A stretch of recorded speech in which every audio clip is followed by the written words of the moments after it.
পরাজয় করা কি এত সম্ভব? কথা হয় না।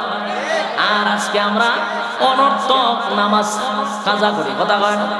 দরকার নাই অনর্থক নামাজ চাইরা দিই, তাহলে আমরা মায়ের খাইব না তো কে খাইব? কথা হয় না। সাহাবায়ে কেরাম যুদ্ধের ময়দানে জামাতের শহীদ নামাজ পড়ছে। এবার আবু উবাইদা ইবনুল জাররাহ শুকরিয়া আদায় করে বলে, ভাই ঘটনা কি? বলে ঘটনা ভালো। একটা বর্ণনায় আসছে সাহাবায়ে কেরাম তো 60 জন গেছিল, 60 জনের মধ্যে 8 জন শহীদ হয়ে গেছে, বাকি সবাই জিন্দা আছে। ইল্লাল্লাযীনা আমানু, এক নাম্বার কর্মসূচি হলো ঈমান। এক নাম্বার কর্মসূচি কি? এক নাম্বার কর্মসূচি হলো ঈমান। ঈমান আনবো কার উপরে? এক নাম্বার কর্মসূচি ঈমান। যুবক ভাইরা, আপনার আর প্রশ্ন থাকতে পারে, এক নাম্বার যদি কর্মসূচি ঈমান হয়, আমরা যারা এখানে বসছি সবাই তো ঈমানদার, ঠিক না? এখানে তো কোনো বেঈমান বসছে না, সব ঈমানদার, সব ঈমানদার, কেউ বেঈমান বসে।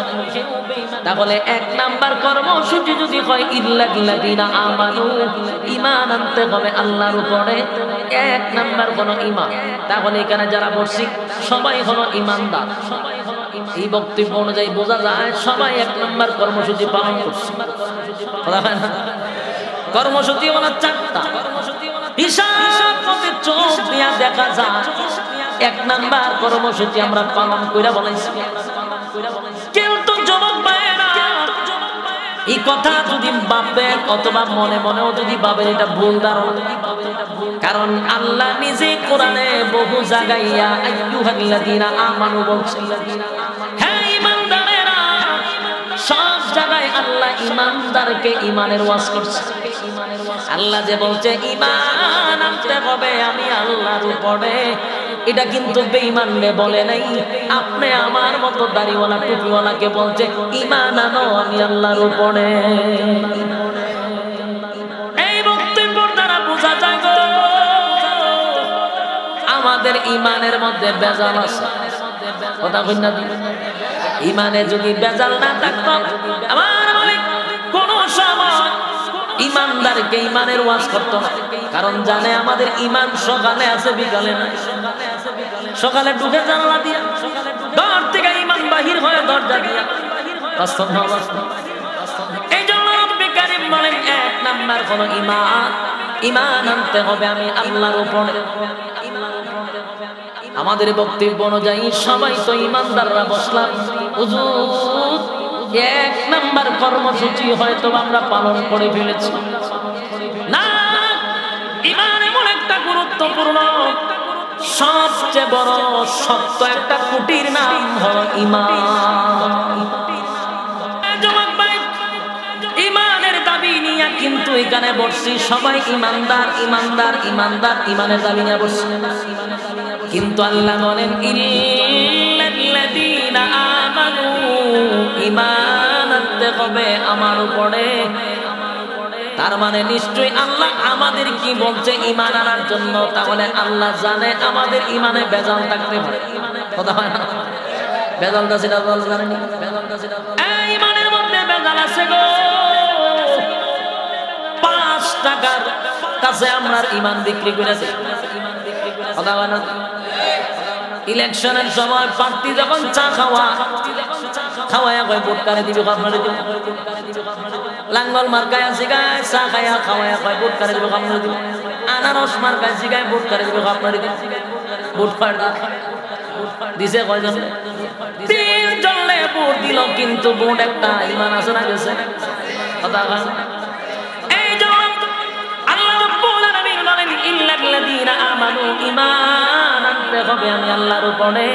যদি আমরা ঈমানের দাবিদার, কিন্তু ঈমানের থার্মোমিটার যদি থাকতো, যদি ঈমান মাপার কোনো মেশিন থাকতো, আল্লাহর কসম আমরা মাপলেই দেখা যাইতো আমাদের ঈমান চলে গেছে জিরোতে বসে।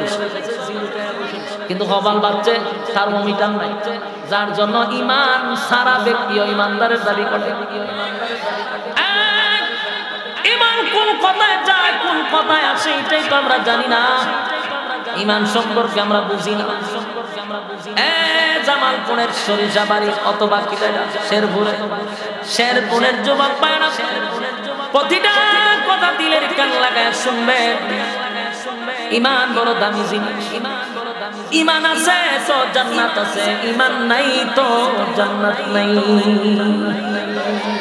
এত দামি ইমান, আমরা কথা বলার সময় সাবধানে বলবো, কারণ আমাদের অনেক কথার দ্বারা ইমান চলে যায়। কিছুদিন আগে আমি একটা ফার্মেসির গেছি ওষুধ আনার জন্য। এক ব্যক্তি বুকে আতা, ফার্মেসির ডাক্তার থেকে বুকে ডলার, কালকে ওষুধ না খাইলে মরে গেছিলাম, ওষুধ না খাইলে মারা গেছি। বলুন তো দেখি ওষুধে বাঁচা। এই যে কথাটা বললাম, ওষুধ না খাইলে মইরা গেছিলাম, তার মানে যদি এই কথা হয় ওষুধে আপনারা বাঁচাইছে, দিলে ইমানও গেছে। কথা হয় না? সাবধান। অনেক কথা আমরা হাসতে হাসতে বলি, কিন্তু বলার দ্বারা ইমান চলে যায়। আবার অনেকে বলবো, আমার সন্তানটা যদি বিদেশে না থাকতো তাহলে না খাইয়া মরতাম। হয়নি এরকম? অনেক মানুষ, আমার ছেলেটা যদি বিদেশ না থাকতো উপায় আসিন না মরি যেতাম না খাইয়া। বলুন ছেলে বিদেশে যাওয়ার কারণে আমরা বাচ্চা, ইমান আছে না গেছে? আমাদের ইমান চলে যায়। সাবধান, এমন কোন কথা বলা যাবে না যেই কথার কারণে ইমানটা চলে যায়। আল্লাহ বলেন ইমান আনতে হবে আমি আল্লাহর উপরে। আরো আছে বাবা, ইমানদার দাবি করিয়া মাথায় টুপি দাড়ি লাগাইছে, নিজের ইমানদার দাবি করে, কিন্তু সেজদা জায়গায় বেজাগায় ঢুকায়া দেয়। আসেনি রকম? সেজদা দিব একমাত্র আল্লাহর কুদরতি পায়ে, কিন্তু সেজদা গিয়া দেয় দরগা, সেজদা দেয় মাজারে, সেজদা দেয় জডারে, সেজদা দেয় ল্যাংটারে। আসেনি? ইমান আছে না গেছে? সাবধান, আল্লাহ ছাড়া কারো কাছে মাথা নত করা যাবে না। যদি নত করেন ইমান শেষ। কথা বলি না? আল্লাহ ছাড়া কারো কাছে মাথা নত করা যাবে না। সন্তান আল্লাহর কাছে চাইব, কোন মাজার গিয়া সন্তান চাইব না। ছোটখাটো বিষয়গুলো আমরা ফলো না করার কারণে বেঈমান হইয়া মারা যায়। জানাজা হয় ঠিকই, কিন্তু ভিতরে ইমান নাই।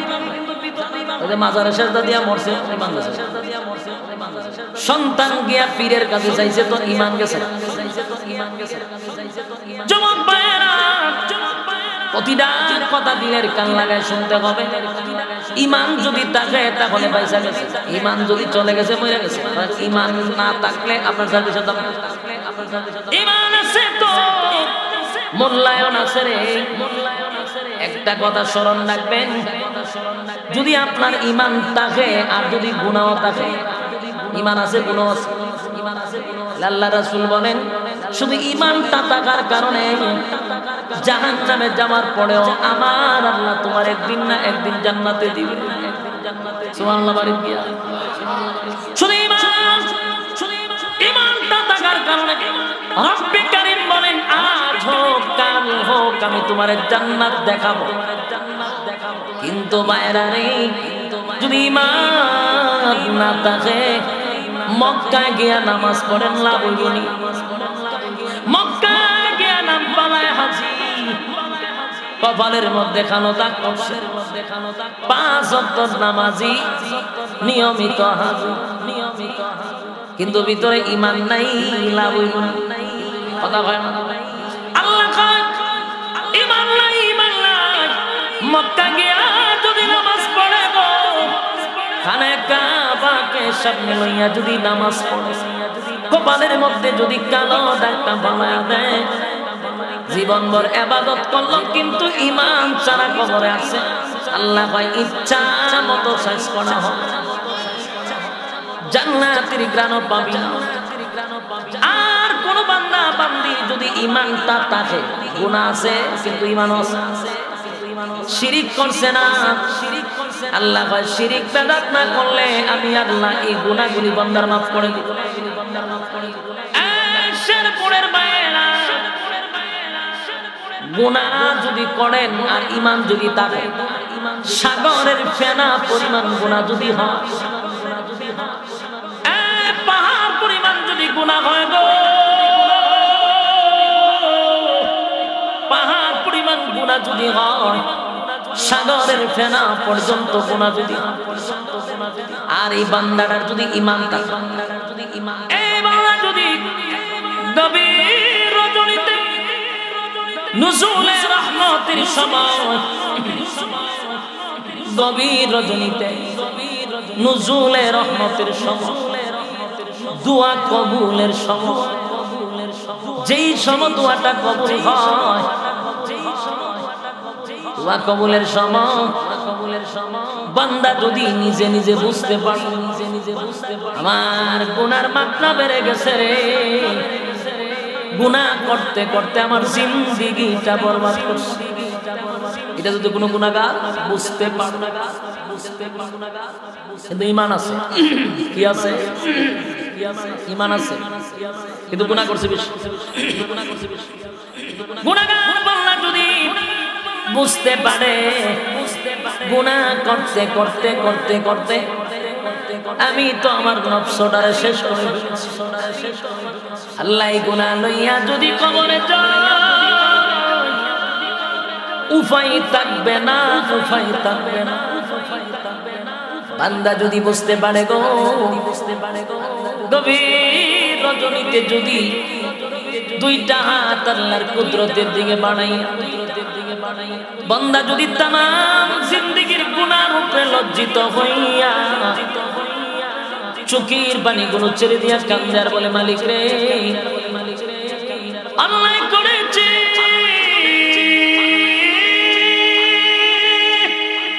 অপরাধ করেছে, আল্লাহ নিজের মাথায় তো নিজে কোরআন মারছি, সারাটা জীবন জুলুম করছি, মানুষের হক নষ্ট করছি, মানুষের উপরে জুলুম নির্যাতন করে আমার জিন্দেগি চালাইছি।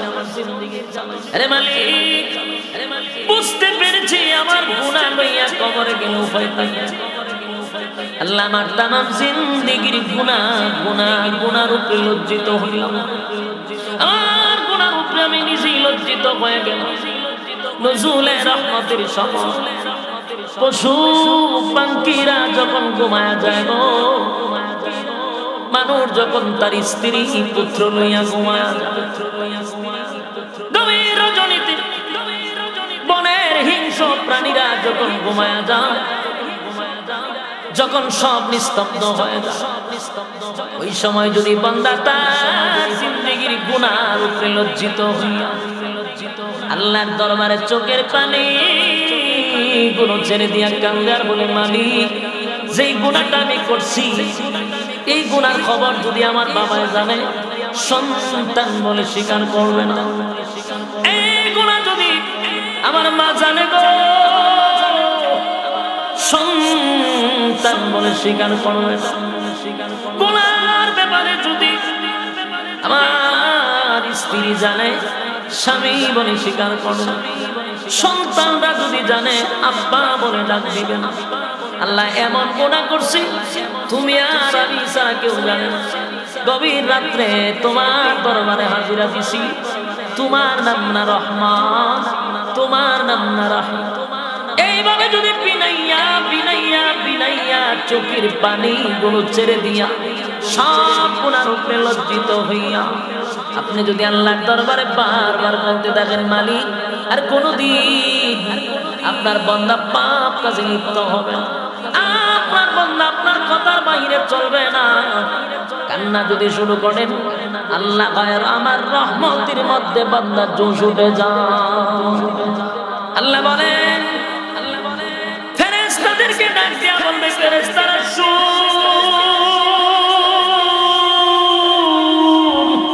আমার বান্দা কেন কান্দে রে, আমার বান্দা কেন কান্দে? ফেরেশতারা ডাক দিয়া বলে মালিক আপনার বান্দা জাহান্নামের ভয়ে কান্দে, কেন কান্দে রে? আপনার বান্দা জান্নাতের আশায় কান্দে। আল্লাহ বলেন আমার বান্দা কি জাহান্নাম দেখছে? না মালিক জাহান্নাম দেখে নাই, আমার বান্দা কি জান্নাত দেখছে? না মালিক জান্নাত দেখে না। তাহলে বান্দা কেন কান্দে? উলামায়ে কেরামদের জবান থেকে জাহান্নামের বয়ান শুনিয়া বান্দা তার নিজের গুনার উপর লজ্জিত হইছে। আল্লাহ আপনার কাছে মাপ চায় গো। কবির রজনীতে সব মানুষ স্ত্রী পুত্র লইয়া ঘুমায়া গেছে, আপনার বান্দা ঘুমায় না। গুনাহের কারণে বান্দার ঘুমে ধরে। আল্লাহ কয় আমার বান্দা জাহান্নাম দেখে নাই।